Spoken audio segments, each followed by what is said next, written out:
Okay, and so there we are. We're going to move forward. So let me take the usual vector of delta x mu.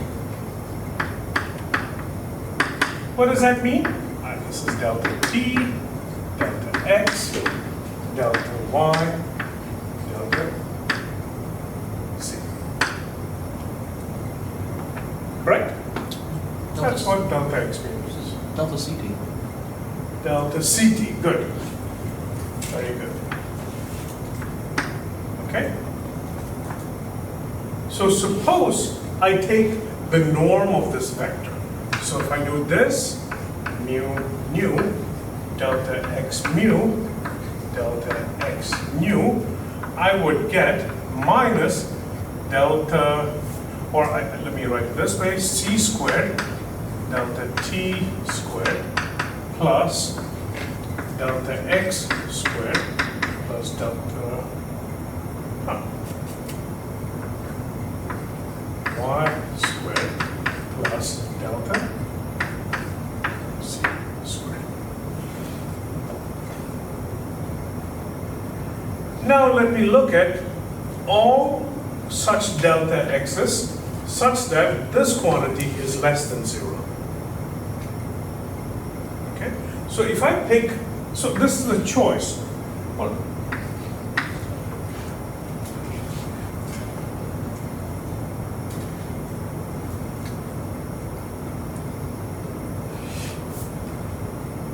So little algebra, if I, when I write it, you can check if it is correct. It means delta x squared plus delta y squared plus delta z squared over delta t squared is less than c. Correct? Just straight algebra. Bring this to that side and divide by t. Would it not be C squared? No, less than c squared. Is that true? Yeah, that's true. So because of this, I want to give a few definitions that will just make our language easier. And this is definition, definition 2.12. Time I show these.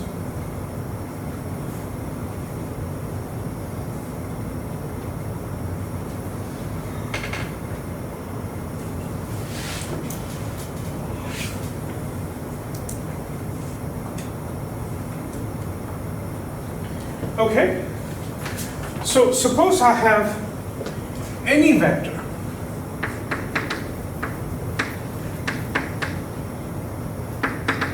in Minkowski spacetime. If a squared, now what do I mean by a squared? Normally, if you have a vector in, say, electrodynamics, a squared would mean a dot b, a dot a. Over here, it would mean what? The dot product, but in terms of this. Yeah? If this is less than 0, that is what we considered. This object is what? Whatever corresponds to this being the velocity, the speed of that object is what? Below the speed of light. Just show that to you. So it is traveling less in space compared to light, or it's traveling more in time compared to light. So such a vector is called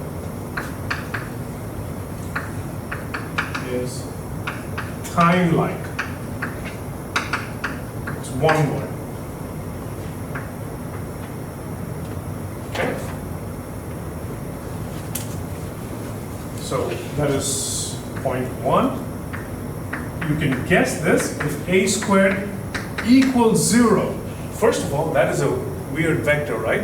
in three-dimensional physics, if a vector has its magnitude squared equal to 0, that can only be the case if the vector is 0. But here that doesn't have to be the case. It just means this is equal to C. Because if it's equal, if this is equal to this in magnitude, that's equal to 0. This vector is called A is like,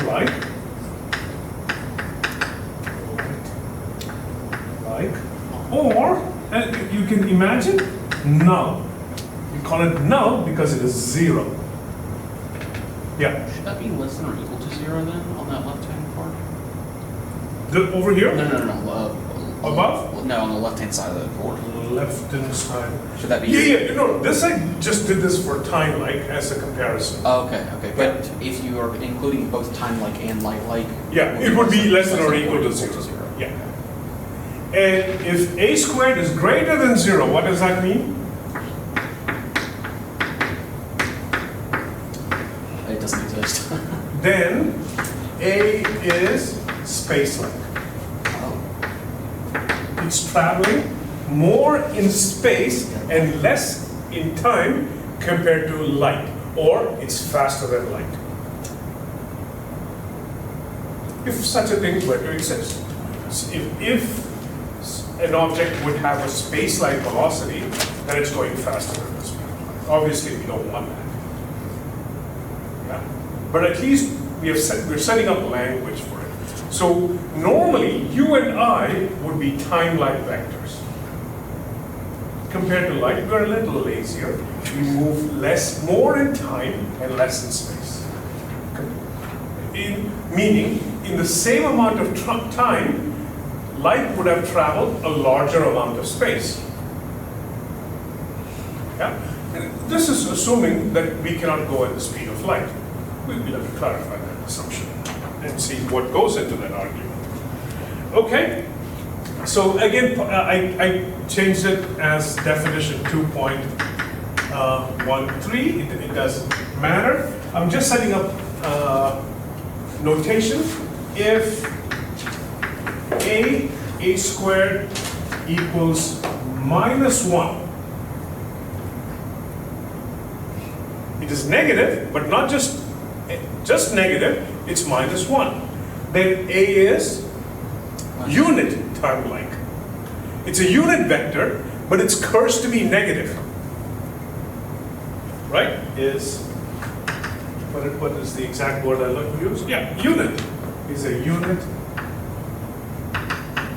time-like. Normally I wouldn't have to define all of this. Eventually we'll get a feel for it. But these are new terms for us, so I'm just clarifying it. What about if, I call it this one, b squared equals 1? It is a unit what? Space. Yeah.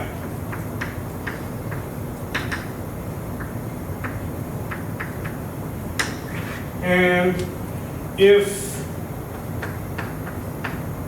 a dot b, this is an abusive notation, really, I mean, then a and b are orthogonal vectors.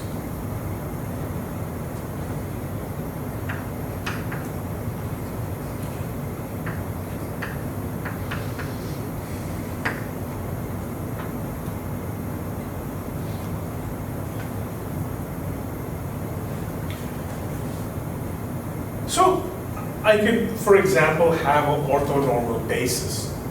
In classical physics or electrodynamics, an example of this would be Ex, Ey, Ez. But in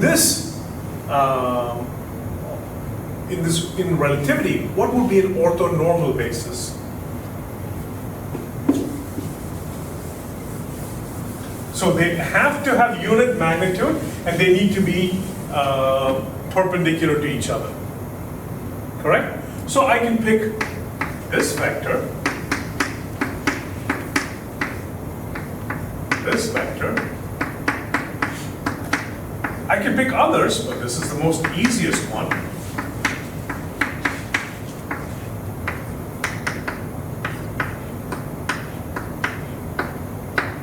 Do you understand these are orthogonal vectors? Orthonormal vectors. The magnitude of t is what? -1. Minus one. Yeah, get used to time being that negative, right? Time, the length of a vector. These guys are +1. But if you take any two vectors in this mix, and if you take the dot product, what would you get? 0. So it's an orthonormal basis, just like classical mechanics, except you have to remember the time-like vector has a negative component. Okay? All right. So in preparation, so if I were to give this section a name, I would call it time orientation. That is where we are headed towards. We have to decide who picks future. You know, we're building space and time, right? So all these questions become important. And this is not complicated, but we just have to pick up notation. So this is, I'm going to, as usual, describe the problems that you'll be doing so you know why you're doing this. I think it's problem 13. So again, I'm not writing all the words. Suppose you have a time-like vector.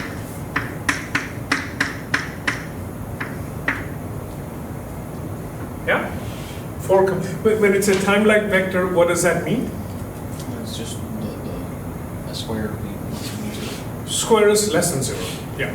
Then I claim that you can pick a lambda in the Lorentz group. It doesn't, I don't really care plus or minus, I mean orthogonal or not. Now I want you to show that in this rotated coordinates or Lorentz transform coordinate, actually it's not rotated, it is not Lorentz transform, it's just rotation. I can make this to be t0, t bar 1. You know this, you have done this, what am I saying? I can take any vector and rotate it so that it is only pointing in the new x-axis. We have already seen that in three-dimensional matrices. How do you make a three-dimensional rotation matrix a four-dimensional homogeneous Lorentz transformation? Tack on a 1. Yeah, put a 1 in the top left corner. And then put zeros all the way. Yeah, so if you rotate, take the proof of one of the theorems written, and if you're patient enough, just write it out for that, just by putting 1 in. So there's nothing to be done. But the point is, if you have a time-like vector, you can always pick a coordinate system where the time-like vector has only x as a space component.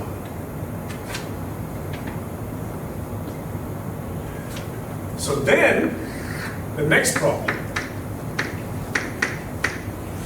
this I want you to do, it's not difficult at all. Again, it's the same time-like vector, right? So I have already reduced it to this, just to cheat. And suppose I have t, and I'm just going to remove the bars, and I'm going to call it, suppose it's in this form. I want you to now, actually, this is a rotation. This is a Lorentz boost by some beta. You can pick some lambda such that, can you guess?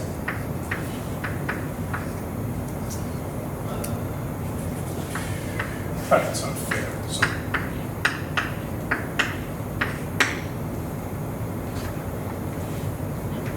it loses its x direction as well. Let me tell you the physical picture, then the proof will be very clear. If something is moving, first of all, these four things are numbers, right? So these two things are numbers. If these two things are numbers, let's look at it. These two things are numbers. What would it mean? This object is moving with a constant speed in the x direction, and of course, clock is ticking. But if something is moving in a constant speed in the x direction, what happens if you Lorentz transform to the moving observer? It's no longer moving in the x Well, is the observer moving according to the observer? No.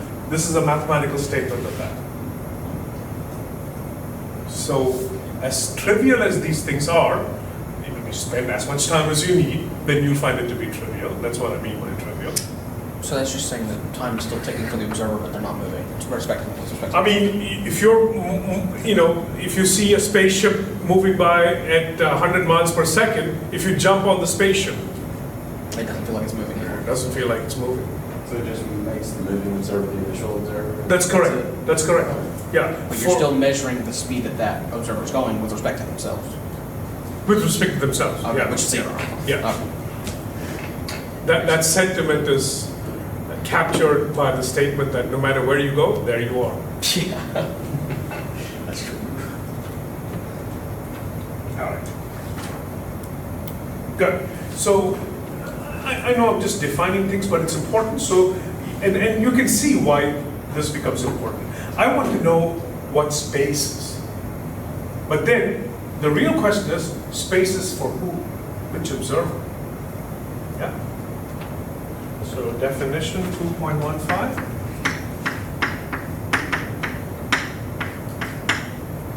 Suppose I have A.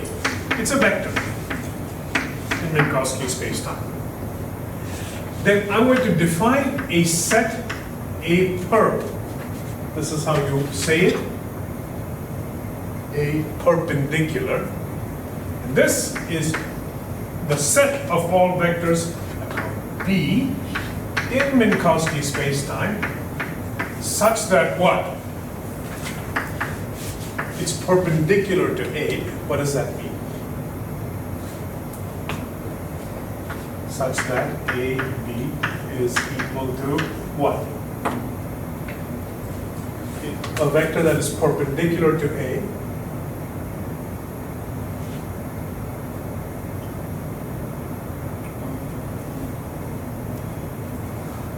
if B is perpendicular to A dot B is Zero. 0. Except now we can't use the dot product.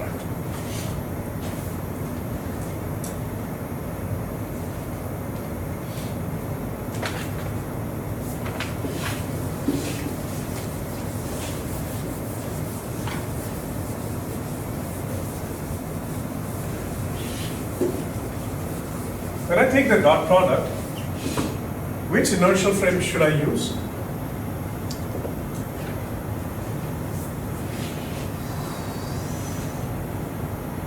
It's a silly answer, but it's an important answer. I need for you to realize something that you know. Whichever one you want. Whichever one you want. Because Whichever one's easier, actually. Whichever one is easier, is better. Yeah, that's the one you want to use. Yeah, because we know that the dot product does not change under Lorentz group or even general homogeneous Lorentz transformation. So pick the easiest one. What we're going to do is exactly that. We're going to pick the easiest one to tell us what space looks like for an observer. So, theorem 2.13. So, T is a vector that is time-like.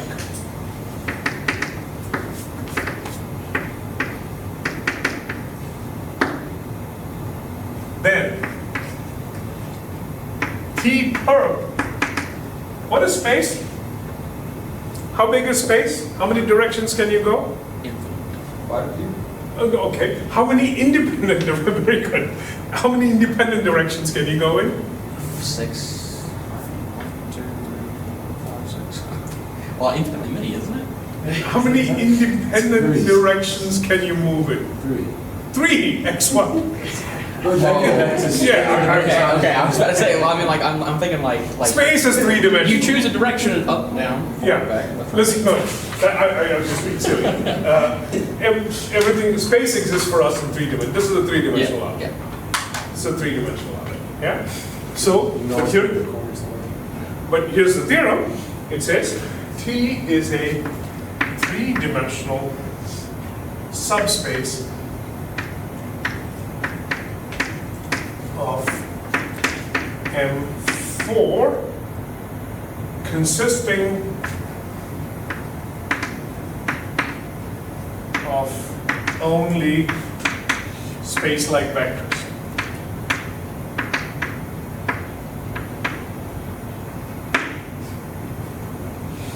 Kind of neat.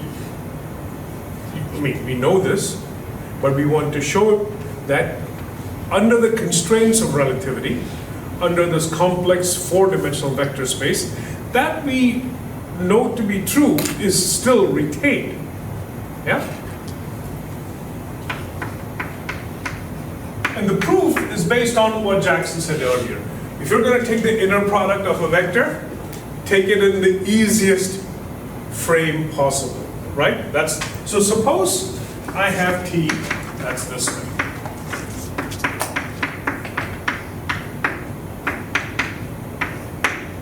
This is time-like. This guy is time-like. In the previous problem set that I described, what do we know? Then there is an inertial coordinate system such that. Which one am I going to pick? What would I want this to look like? Just T0, T1? No. No. Do better. Oh, simplify yeah, it. I see. Simplify it as far as you can. This guy's not moving at all. That makes it even easier, right? Only one component. And that's just making it the initial observer. Right. So, I mean, if it's when I write T and I write 4 numbers, I mean, 4 of them are numbers, not functions or anything like that. It will be 0. No, it can't be 0. 1, minus 1. It can't even be that. 7, 1, 1, 1. It has to be time-like, you see. Yeah. So when I square it, it has to be less than 0. But I jump and pick a coordinate system where that's true.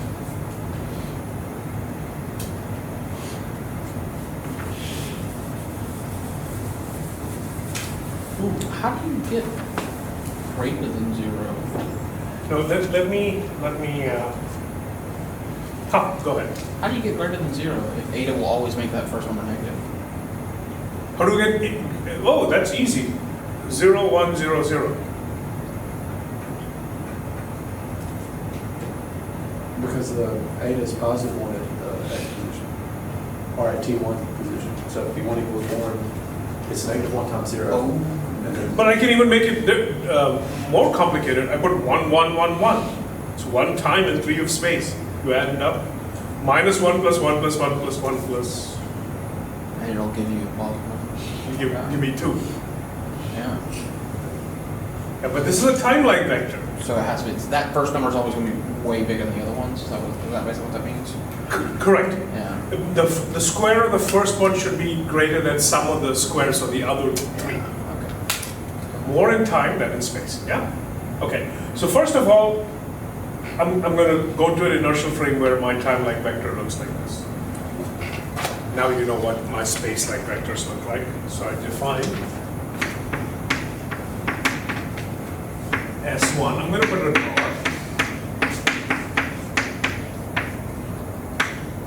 S2.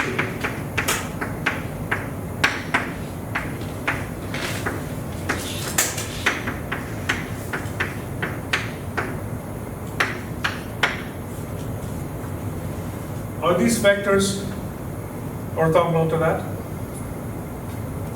To T bar? Yeah. Yeah. Are there anything else that cannot be written as a linear combination of these? Something. No. So clearly, whenever I say clearly, be careful. It's a way to hide me writing another paragraph about that. But Do these ever get complex? Where we're going to have like no. complex? We won't have. This is not relativity. We won't have I. Okay.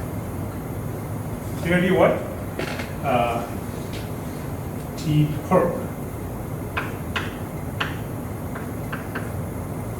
equal to, I don't know how to write it, but yeah, I think I wrote it this way. Span.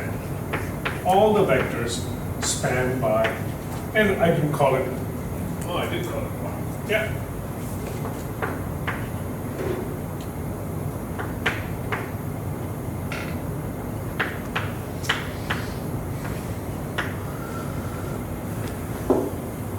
But that's in the, it's in the Lorentz transform frame, right?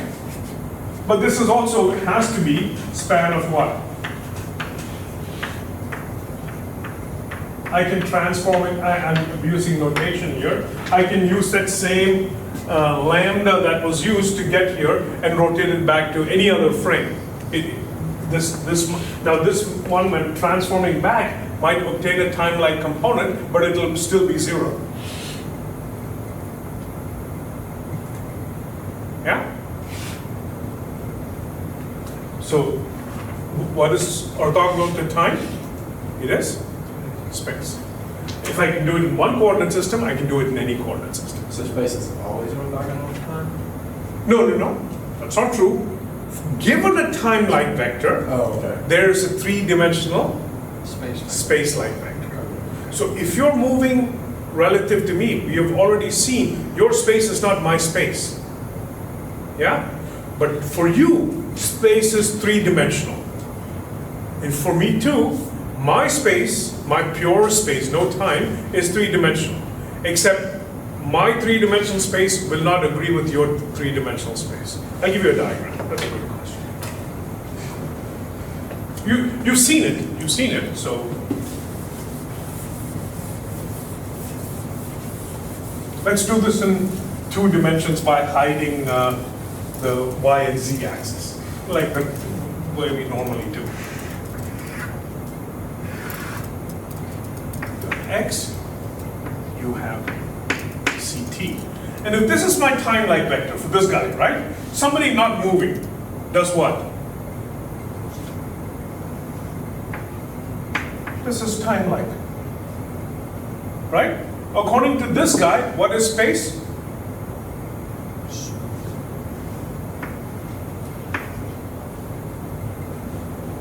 Yeah, but then we talked about a moving observer.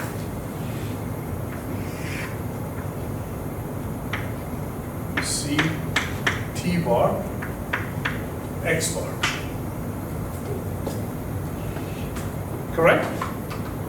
What is time and space for the moving observer? For this observer, this is his or her time. Correct? What is the space for the orange person?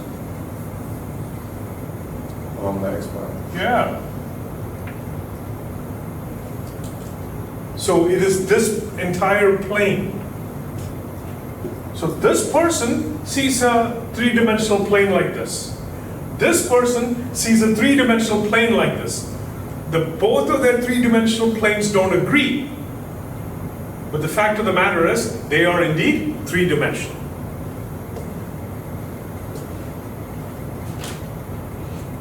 How does that sound? Are we in business? That was not a... That's it?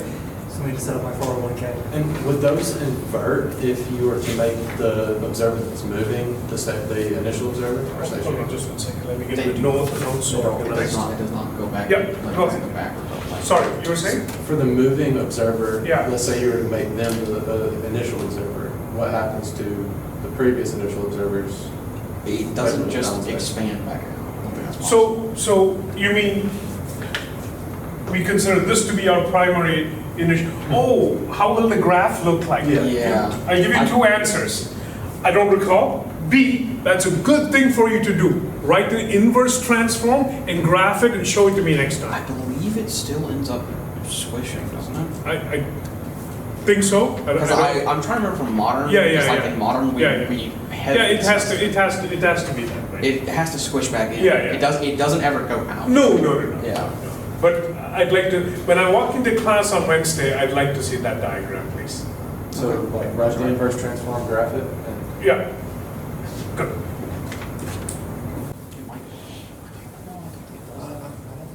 I don't think it's possible for it to go out. Because for it to expand. What is perpendicular to light like? E? Light, right? 'Cause it's just, Let's see. I mean, Problem 16. Let me describe this problem.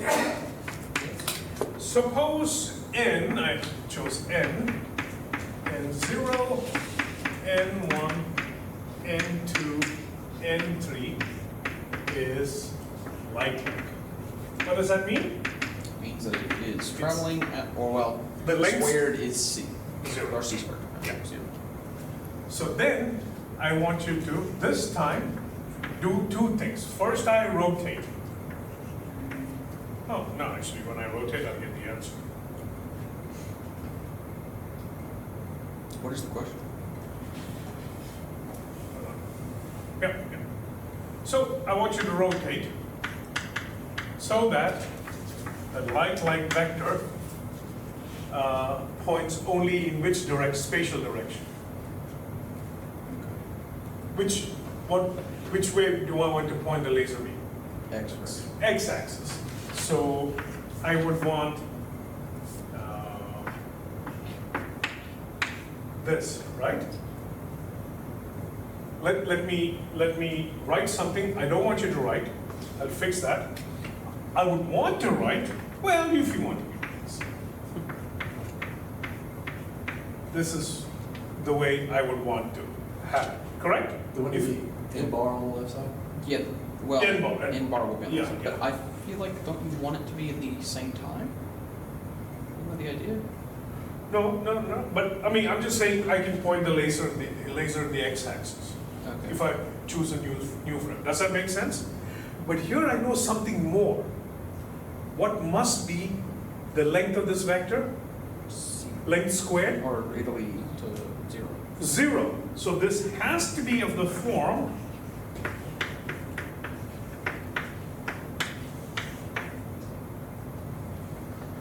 correct? Otherwise I won't get 0. I should get minus a squared plus a squared.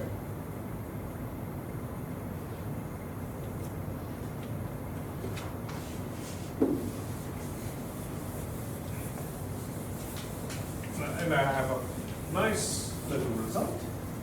And then good place to stop.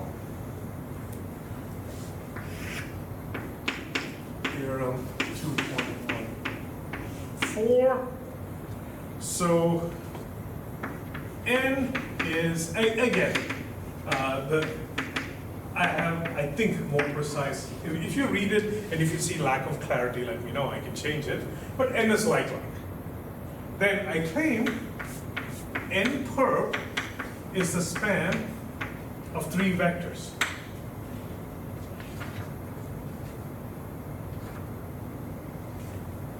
This will make you doodle.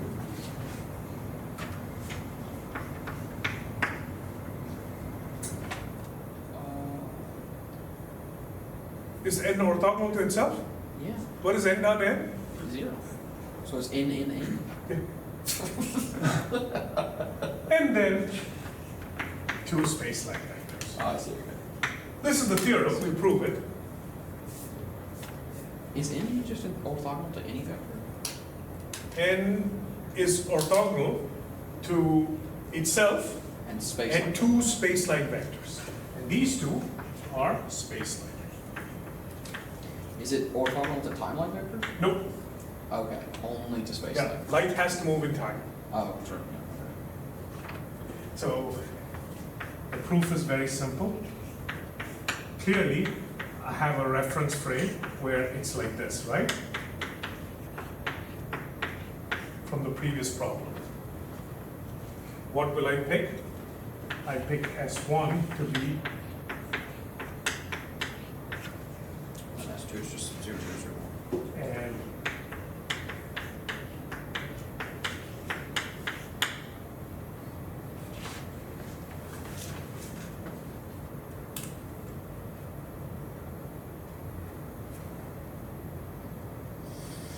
so if you're perpendicular to light, you're light itself, or And your space like vector. your space-like. So it is still 3-dimensional. Now, this is a cool result, it's not difficult, but later on in general relativity, I'll define the event horizon of a black hole. And the event horizon of a black hole this semester will be a light-like surface. It'll be a light-like surface. And this light-like surface will contain precisely one beam of light in two spatial directions. At all points. At all points on the surface. I mean, because it is a null surface. That means the event horizon consists of all points that is perpendicular to a light-like vector. Immediately you know from special, this is why I go through all the details, so that we don't have to fight it without intuition. So I'll tell you, we'll do a calculation, say, this is a null hypersurface. Then you go, oh, I remember lecture number 8. This consists of one beam of light, precisely one beam of light in two directions of space. That's it. And that light-like vector in the event horizon is perpendicular to itself. N is perpendicular to N. Yeah, these are things you have to constantly revisit. The N in that span right there is the initial N, right? It's the initial N. Is it the initial N as in we replaced N bar with Either way. Either way, it doesn't matter. Because the inner product doesn't change. You write it if you want conveniently in the bar coordinate system, but once you conclude something in the bar coordinate system, It should be true. Yeah, I could make, see here I call it S bar and S bar 1 and S bar 2. Well, what is it in the other coordinate system? Well, you do the inverse transformation, whatever that comes out to be, because the dot product, I shouldn't call it dot product, the inner product is the same. Yeah? So as you can see, everything we have done, none of this is difficult. Those space-time diagram problems can be somewhat tricky. It may, in fact, be sometimes difficult to understand what they mean, and we'll revisit that. But anything else we have done is not difficult. What is difficult here is to keep up with this on a regular, because material just adds on. So I invite you to visit your notes and the lectures frequently. Yeah? Very good.